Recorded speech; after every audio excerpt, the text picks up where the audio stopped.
The boots. "I know this is painful for you, Ty, but it's all we have now," Sarah said. "It's asking a lot, but can you push through?"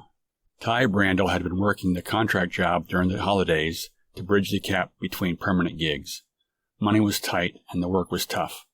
On his feet all night, Brandel transferred canvas mail bags from bins to trucks and vice versa. When the trucks arrived on the dock, he and a team of others would help the drivers load their trucks and be on their way. Most of the packages were 5 pounds or less, but he handled them all night. The government supervisors were generous with breaks, but the work was steady. Every morning he'd be home by 8, in bed by 8:30, and slept until 6. Only 36, Ty wasn't used to the manual labor.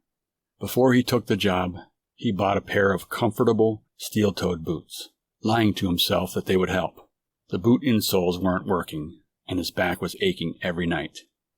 Or maybe it was the cheap mattress he lay on each day. Several times a night he considered giving up and going home, but knew that different and permanent work was hard to come by, especially this time of year. After the new year began, perhaps, but not a month before. His only salvation was the paycheck he was bringing home each week. It wasn't much, but it was something, and something at this point was better than nothing. "How long can this last, Sarah?" Ty asked his wife every morning when he got to the breakfast table.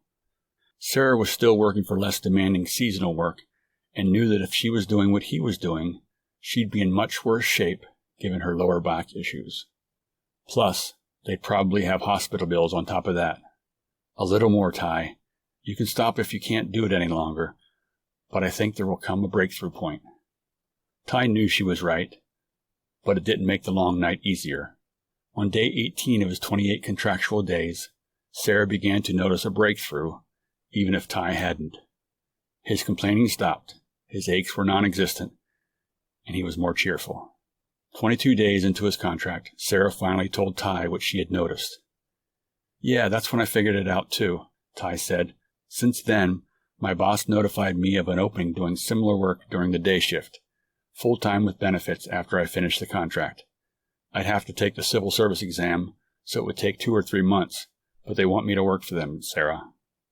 I'm glad you didn't give up when you could have."